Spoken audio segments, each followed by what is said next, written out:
প্রিয় দর্শক, সাজ্জাদ কাদিরের প্রীতি নিন, শুভেচ্ছা নিন।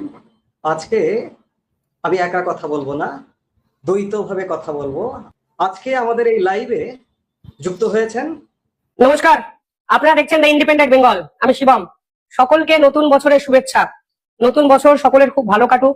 বিগত বছরগুলিতে যেভাবে আপনারা আমাদের পাশে থেকেছেন, আশা করি নতুন বছরেও আপনারা আমাদের পাশে থাকবেন এবং আপনাদের সামনে আমরা ধারাবাহিকভাবে আন্তর্জাতিক সমস্ত খবর নিয়ে আসবো এবং রাজ্য রাজনীতির খবরও ধারাবাহিকভাবে আমাদের বিভিন্ন চ্যানেলে আপনাদের সঙ্গে শেয়ার করব প্রতিনিয়ত। বাংলাদেশে কালকে গেছেন ভারতবর্ষের বিদেশমন্ত্রী ডক্টর জয়শঙ্কর, এবং ডক্টর জয়শঙ্কর যাওয়ার পরেই বাংলাদেশের রাজনৈতিক পরিস্থিতি সম্পূর্ণ বদলে গেছে।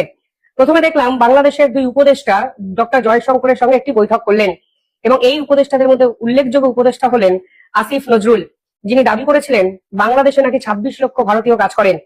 বাংলাদেশের যত ধরনের উপদেষ্টারা আছেন তার মধ্যে সব থেকে ভারত বিরোধিতার তকমা যদি দেওয়া হয় তাহলে এই আসিফ নজরুল 1 নম্বর জায়গায় থাকবে।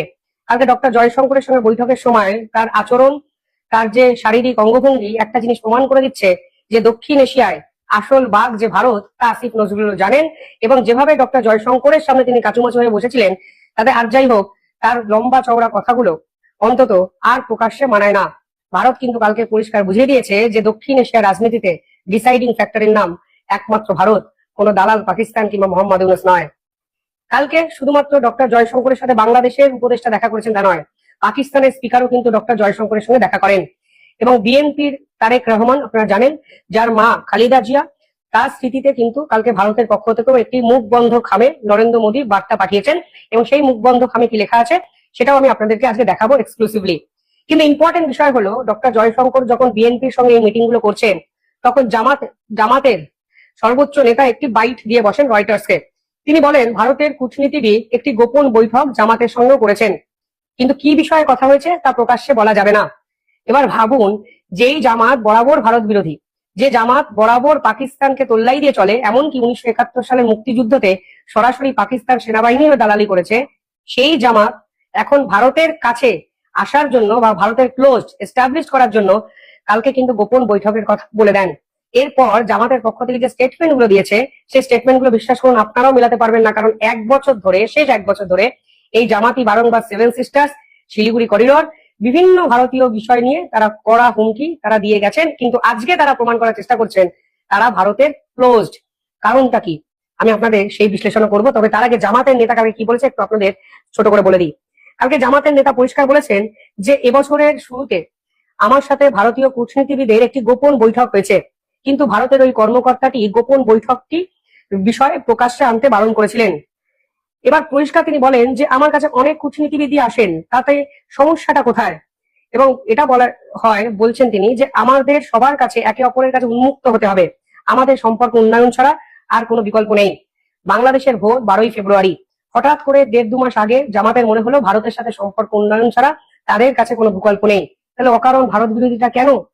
যে ভারত আপনাদের রাজনীতিতে কোনোদিন সে অর্থে এস্টাবলিশমেন্ট মানে ইন্টারনাল পলিটিক্স এস্টাবলিশমেন্ট চাইনি, ভারতই সমস্ত কিছু করছে এইরকম কোনোদিন মত প্রকাশ করেনি, সেই ভারত ছাড়া জামাতের গতি নেই। এবার আপনারা বুঝুন ভারতের এক্স্যাক্টলি প্রভাব এবং প্রতিপত্তি দক্ষিণ এশিয়া ঠিক কোথায় গিয়ে এসে দাঁড়িয়ে আছে। দিনের পর দিন শুধুমাত্র লম্বা চওড়া কথা বলে গেছেন মোহাম্মদ ইউনূসের পোষা পল্টু মস্তানরা, আর আজকে তাদের শীর্ষকর্তা ভারতের সঙ্গে গোপন বৈঠক করছেন। এবার কি বলবেন জানা নেই।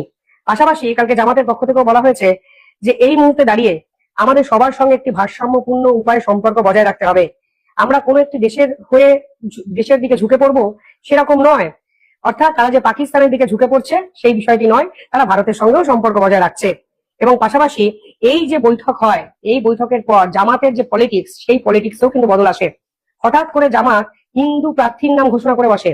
জামাতের যে রাজনৈতিক সংস্কৃতি তার সঙ্গে হিন্দুত্বের আকাশ পাতাল পার্থক্য, কিন্তু জামাত খুলনা একে কৃষ্ণ বলে এক ভদ্রলোককে দাঁড় করিয়ে দিয়েছেন যিনি হিন্দু। অর্থাৎ জামাত কিন্তু ভোট ব্যাংকের রাজনীতিতে ঝাঁপিয়ে পড়েছে এবং তাদের টার্গেট হিন্দু ভোট, এবং তাদের টার্গেট আওয়ামী লীগের সেই 20-25% বা 35-40% লয়াল ভোটার। আওয়ামী লীগ এবারে নির্বাচনে নিষিদ্ধ, কিন্তু আওয়ামী লীগের ভোটাররা তো বাংলাদেশে আছে। সেই 2.5 কোটি ভোট কোথায় যাবে, বিএনপি না জামাত? এই পার্টিকুলার দ্বন্দ্বে কিন্তু ভারত হলো ডিসাইডিং ফ্যাক্টর। ভারত যাকে সাপোর্ট করবে সেই ভোট কিন্তু সেই দিকেই যাবে, কারণ আওয়ামী লীগের ভোটাররা অত্যন্ত লয়াল আওয়ামী লীগের প্রতি, এবং তারা ভারতবর্ষের যে অবদান সেটাকে সম্মান করে, ভারতীয়দের শ্রদ্ধা করে, এবং সর্বোপরি শেখ হাসিনাকে যেভাবে ভারত শেষ বিন্দু অব্দি সমর্থন করছে, তার প্রতিও কিন্তু কৃতজ্ঞতা আওয়ামী লীগের লয়াল সাপোর্টারদের আছে। ফলে এই অবস্থায় দাঁড়িয়ে জামাত যদি ভারত বিরোধিতা করত, তাহলে কিন্তু সেই 35% ভোট তারা হারিয়ে ফেলতো, এবং ভোটের ময়দানে সেই ভোট তারাই পাবে যারা ভারতপন্থী নিজেদের এস্টাবলিশ করতে পারবে। অর্থাৎ বাংলাদেশের রাজনীতিতে ভারতই এই মুহূর্তে ডিসাইডিং ফ্যাক্টর। কালকেও কিন্তু ফের একবার প্রমাণ হয়ে গেল। এবং ডক্টর জয়শঙ্কর যেভাবে অ্যাগ্রেসিভলি একের পর এক বৈঠক করলেন, তারেক রহমানকে বিভিন্ন ক্ষেত্রে সমর্থন করলেন, তাতে একটা জিনিস পরিষ্কার, কোণঠাসা নাহিদ ইসলামরা। মুখবন্ধ খামে নরেন্দ্র মোদীর বার্তা পৌঁছে গেছে তারেক রহমানের কাছে। সেই বার্তাটা এখন আমি নিজেও দেখছিলাম, একটু ইমোশনাল বার্তা। এবং বাংলাদেশের রাজনীতিতে ভারতের ফুটপ্রিন্ট যে শুধুমাত্র শেখ হাসিনার সময় ছিল তা কিন্তু নয়। সেখানে পরিষ্কারভাবে আমি বাংলায় তর্জমা করে পড়ে শোনাচ্ছি নরেন্দ্র মোদী কি লিখেছেন তারেক রহমানকে। যে লিখেছেন, আপনার মাতা বাংলাদেশের প্রাক্তন প্রধানমন্ত্রী ও বিএনপির চেয়ারপারসন বেগম খালেদা জিয়ার মৃত্যু সংবাদে আমি গভীরভাবে শোকাহত। আপনার এই ক্ষতি ব্যক্তিগত ক্ষতিতে আমার আন্তরিক সমবেদনা গ্রহণ করুন। 2015 সালে জুন মাসে ঢাকায় বেগম সাহিবার সঙ্গে আমার সাক্ষাৎ ও আলোচনার কথা আমি আন্তরিকভাবে স্মরণ করি। তিনি ছিলেন সংকল্প ও আদর্শ নিষ্ঠায় বিরল এক নেত্রী, যিনি বাংলাদেশের প্রথম মহিলা প্রধানমন্ত্রী হওয়ার গৌরব অর্জন করেছিলেন। বাংলাদেশের উন্নয়ন ও ভারত বাংলাদেশ সম্পর্ক সুদৃঢ় করার ক্ষেত্রে তিনি অত্যন্ত গুরুত্বপূর্ণ ভূমিকা রেখেছেন। বিএনপিকে স্মরণ করিয়ে দেওয়া হচ্ছে যে বিএনপি কিন্তু কখনো ভারত বিরোধী স্ট্যান্ড নেয়নি, অন্তত খালেদা জিয়ার সময়। প্রো পাকিস্তানপন্থী ছিল, কোনো অস্বীকার করার জায়গা নেই। কিন্তু আজকের দিনে দাঁড়িয়ে নরেন্দ্র মোদী বলছেন ইতিহাসকে স্মরণ করুন। ইতিহাসকে অস্বীকার করা মানে বর্তমানকে আপনি মিসগাইড করছেন। ফলে বর্তমান যদি মিসগাইডেড হয়, ভবিষ্যৎ কিন্তু তৈরি হতে পারে না দুই দেশের মধ্যে। সেখানে নরেন্দ্র মোদী লিখছেন, তার প্রয়াণ ও অপূরণীয় শূন্যতা তৈরি করলেও তার আদর্শ উত্তরাধিকার চিরস্থায়ী হয়ে থাকবে। আমি নিশ্চিত যে বাংলাদেশের জাতীয়তাবাদী দল আপনার যোগ্য নেতৃত্ব ও তার আদর্শগুলো এগিয়ে নিয়ে যাবে। ইম্পর্টেন্ট বিষয় হলো শেষ প্যারাটা, যেখানে উনি লিখছেন, এই জাতীয় শোকের মুহূর্তে বাংলাদেশের জনগণের প্রতি আমার সহমর্মিতা জ্ঞাপন করি, যারা ইতিহাসে বরাবরই তাদের অসাধারণ শৌর্য ও মর্যাদার পরিচয় দিয়েছে। ভারত বারবার ইতিহাসকে স্মরণ করে যাচ্ছে বাংলাদেশকে। কোন ইতিহাস? যে ইতিহাস বাংলাদেশ মুছে দিতে চাইছে তাদের পাঠ্য বই থেকে। 1971 সালের মুক্তিযুদ্ধের ইতিহাস, স্বাধীনতার ইতিহাস, গৌরব গাথার ইতিহাস, ভারতীয় সেনা এবং বাংলাদেশ সেনার যৌথ লড়াইয়ের ইতিহাস, পাকিস্তানের হানাদারি শক্তিকে পরাস্ত করার ইতিহাস, এবং গোটা বিশ্বকে ভারত এবং বাংলাদেশের যৌথ লড়াইয়ের সংগ্রামের চিত্র তুলে ধরার ইতিহাস। সেই ইতিহাস ভারতের প্রধানমন্ত্রী কালকে ভারতের সেনার মতোই মনে করিয়ে দিলেন বাংলাদেশের নাগরিকদের। ফলে এই যে পার্টিকুলারলি চিঠিটি, এর জিওপলিটিক্যাল সিগনিফিকেন্স একটা জিনিস পরিষ্কার করে দেয় যে ভারত কিন্তু কোনো অবস্থাতেই এই মুহূর্তে বাংলাদেশের যে মাটি, সেই মাটি থেকে দূরে নেই। কোনো অবস্থাতেই চীন কিংবা পাকিস্তানকে বাংলাদেশের মাটিকে ব্যবহার করার জায়গা ভারত 100% তুলে দেবে না। Wait and see. ফেব্রুয়ারিতে নির্বাচন, তারপরে ভারত বিরোধী কোন সরকার এই বাংলাদেশের সরকারে থাকবে না, এক প্রকার কিন্তু নিশ্চিত হয়ে যাচ্ছে ডক্টর জয়শঙ্করের এই বৈঠক। তো হ্যালো বন্ধুরা, আশা করি সবাই ভালো আছেন। আজকে যে বিষয়গুলো নিয়ে আলোচনা করতে এলাম সেটা মূলত বাংলাদেশের ব্যাপারে। প্রথমেই বলে রাখি, এই মুহূর্তে বাংলাদেশকে যেরকম ভাবে দেখা যাচ্ছে তাতে এক কথায় বলা যেতে পারে মেরুদণ্ডহীন বাংলাদেশ। কারোর কোনো ক্ষমতা নেই, শুধু একটাই ক্ষমতা আছে, ভারত বিরোধিতা করার। শেখ হাসিনা এই বাংলাদেশকে যেই জায়গায় পৌঁছে নিয়ে গিয়েছিলেন, সেটা আমরা একটু যদি ইতিহাস ঘাঁটি তাহলে দেখতে পাবো 2017 পর থেকে একটা সময় ডলারের দাম আমাদের ভারতীয় রুপিতে যা ছিল সেম ছিল হচ্ছে গিয়ে বাংলাদেশের টাকাতে। এই যে কিছু মানুষ আছে যাদের না ভালো হলে তারা চুলকায়, বাংলাদেশের মানুষজন হচ্ছে সেরকম। তাদের চুলকাচ্ছিল, প্রভূত উন্নতি হচ্ছিল, মেট্রো রেল, পদ্মা সেতু সহ্য হচ্ছিল না। কারণ তারা চায় বাংলাদেশ একেবারে গ্রামগঞ্জের মতো সারা জীবন ধরে থেকে যাক, পৃথিবী যতদিন বাঁচবে। কেউ একজন এর উন্নতি করার চেষ্টা করেছিল, তার জন্য বাংলাদেশকে একেবারে শেষ করে দেওয়া হলো। কেউ হেল্প করেনি, বাংলাদেশের কোনো মানুষ হেল্প করেনি, কোনো সৎসাহসী এসে দাঁড়ায়নি সামনে যে শেখ হাসিনা ভালো কাজ করছিলেন, ওনাকে রাখা হোক, করেনি। তার কারণ হচ্ছে ওনার ক্ষমতাই ছিল না, তার মানে মেরুদণ্ডহীন, সে প্রোটেস্ট করতে পারেনি। তারপর যদি আপনারা ছাত্র আন্দোলনে যে নেতারা সার্জিস আলম, হাসনাত এদেরকে দেখেন, এরা সেই সময় বিরাট দাপট দেখিয়েছে, মেটিকুলাস ডিজাইন করে নিয়ে এসেছিলেন কাকে? একটা সুদখোরের বেটাকে বা সুদখোরকে। এই জিনিসগুলোর পর আপনারা আজকের ডেটে কি দেখছেন? তারা একে একে জামায়াতে ইসলামীর মধ্যে চলে যাচ্ছে। তারা তাদেরই বেটা ছিল, শুধুমাত্র সেই সময় তাদেরকে নামানো হয়েছিল আলাদা একটা অংশগ্রহণকারী হিসাবে। এখন তারা মোহাম্মদ ইউনূসকে আনার পরেও যদি জামায়াতে ইসলামে চলে যেতে হয়, তাদের আর কোনো অস্তিত্ব না থাকে এনসিপির, তাহলে তাদেরও মেরুদণ্ড নেই। মেরুদণ্ড নেই মোহাম্মদ ইউনূসেরও। কারণ যদি থাকতো তাহলে এখন কেন কোথায় যাব, কোথায় পালাবো তার খোঁজ খবর করতে হবে। বিএনপিকে এই মুহূর্তে রোকার ক্ষমতা নেই। মেরুদণ্ড ছিল না সেনাবাহিনীরও। তার কারণ যে দেশের নির্বাচিত প্রধানমন্ত্রীকে দেশ ছেড়ে চলে যেতে হয়, আর মেরুদণ্ডহীন সেনা প্রধান বলেন যে উনি চলে গেছেন, আমি এখন থেকে দায়িত্ব নিলাম, এবং দায়িত্ব নেওয়ার পরেও প্রচুর পুলিশ হত্যা হয়, প্রচুর মানুষ হত্যা হয় একেবারে জনসমাজে সামনে। তো সেক্ষেত্রে সেনাবাহিনীরও মেরুদণ্ড নেই। আপনারা বলুন আছে কি? থাকলে একবার জানাবেন যে কোন অ্যাঙ্গেল থেকে আছে। মেরুদণ্ড ছিল না বিএনপিরও। বিএনপি এখন মেরুদণ্ড সোজা করার চেষ্টা হয়তো করছে ভারতের সাপোর্টে, কিন্তু তাদেরও মেরুদণ্ড ছিল না। তারাও কিছু করতে পারেনি, কেউ কিছু করতে পারেনি, কারুর কিছু করার ক্ষমতা নেই। আপনারা সবসময় ভারত বিরোধিতা করেন, ভেরি গুড, করুন, আরও বেশি করে করুন। ভারতের কিছু এসে যায় না। ভারত শুধুমাত্র চায় যেহেতু বাংলাদেশ ভারতের সংস্পর্শে আছে, সেখানে ভারত সবসময় এটুকু অন্তত চেষ্টা করবে যে আধিপত্য না থাকলেও বাংলাদেশের তরফ থেকে যেন ভারতের উপরে কোনো আক্রমণ না আসে, সম্পর্ক ঠিকঠাক জায়গায় থাকে। সেটা ভারত চেষ্টা করেছে, সবসময় চেষ্টা করেছে, বাংলাদেশ চেষ্টা করেনি। আর যারা চেষ্টা করেছে তাদের বিদায় তালিকায় অনেক অনেক নাম রয়েছে। তো মেরুদণ্ডহীন বাংলাদেশকে শাসন করাটা কারুর কাছে কোনো সমস্যা নেই। কেন বলুন তো? মেরুদণ্ডই নেই তো। যাদের মেরুদণ্ড থাকে না তারা একবার পাকিস্তানের সাথে যাবে, চীনের সাথে যাবে, আবার সময়ে যদি মনে হয় যে খারাপ যাচ্ছে, ওদের সঙ্গে গিয়ে লাভ নেই, ভারতে শরণাপন্ন হবে। এটা ন্যাচারাল ব্যাপার, আর এটাই ঘটছে। আমরা হ্যাপি।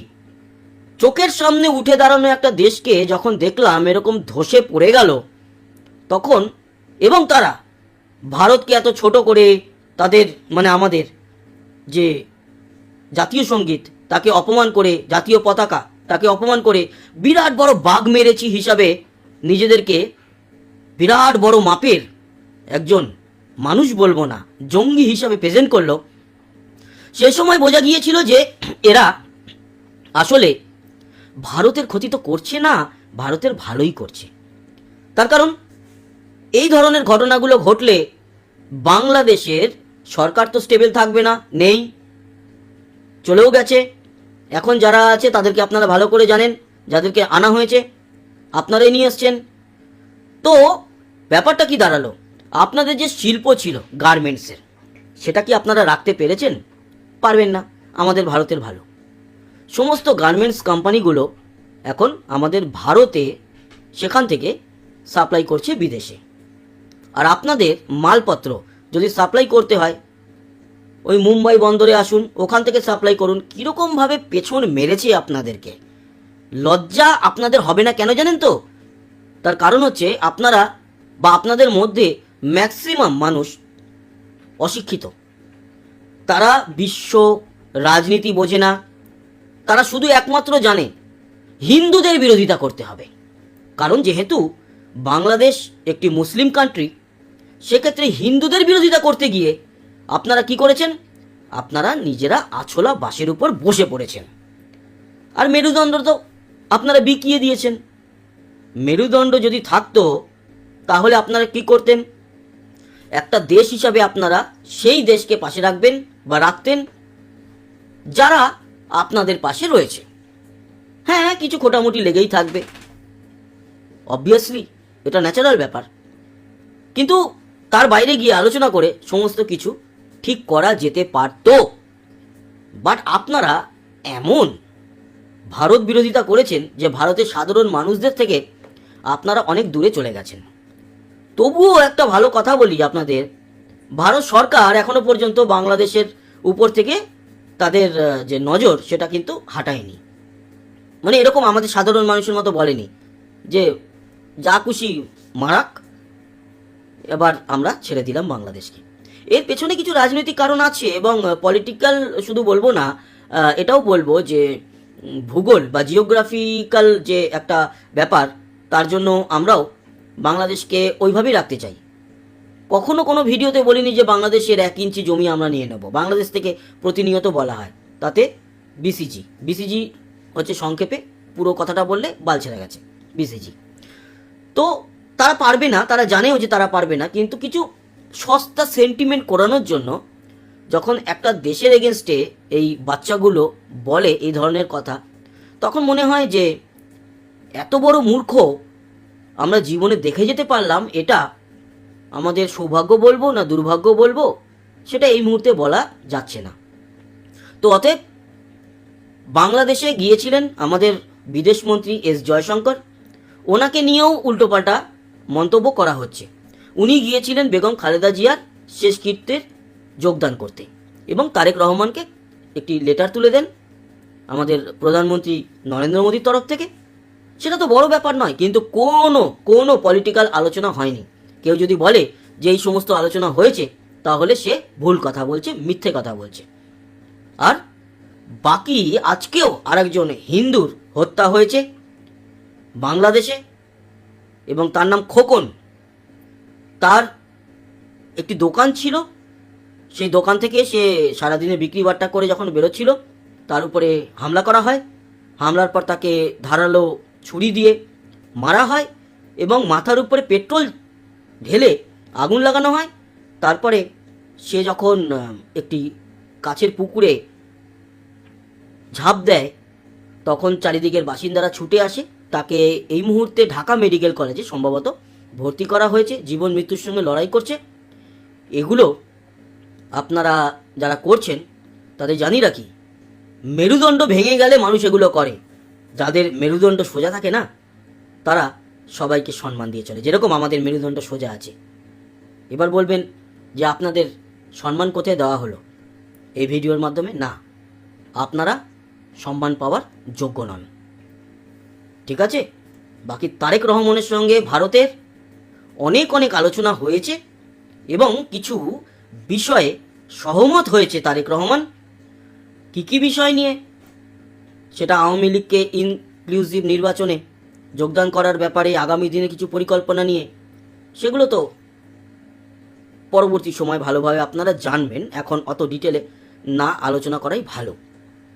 বাকি মেরুদণ্ডহীন বাংলাদেশ, আপনাদের কোনো ক্ষমতা নেই। আপনারা হচ্ছেন এখন, সত্যি কথা বলতে, এমন একটা পর্যায়ে চলে গেছেন যে কে আপনাদের পাশে থাকবে সেটাই আপনারা সিদ্ধান্ত নিতে পারছেন না, কারণ মেরুদণ্ড আপনাদের নেই। আর যেহেতু মেরুদণ্ড নেই, তাই আপনারা একটা সহযোগী চাইছেন। আর হাতের লক্ষ্মী পায়ে ঠেললে যা হয়, মানে ভারত সহযোগী ছিলই, তাদেরকে পায়ে ঠেলে দিয়ে আপনারা পাকিস্তান আর চীনের উদ্দেশ্যে জাতীয় সঙ্গীত গাইছেন। এটা আপনাদের জন্য যে কত ভয়ঙ্কর হতে চলেছে আগামী দিনে, সেটা তো টের পেয়েই যাবেন। আর টের পাওয়ার পর যদি সব কিছু শেষ হয়ে যায়, যদি বাংলাদেশ বলে কোনো দেশই না থাকে এই পৃথিবীতে, তখন বুঝবেন যে মেরুদণ্ড না থাকলে কি হয়। যারা রেপ করেছিল আপনাদের পূর্বপুরুষ বা পূর্ব মহিলাদেরকে, তাদের সঙ্গে হাত মিলিয়ে আজকে দেশের যে সর্বনাশ ঘটিয়েছেন, মোবারক এই স্বাধীন বাংলাদেশকে। ভালো থাকবেন, সুস্থ থাকবেন, আবার দেখা হবে, টাটা।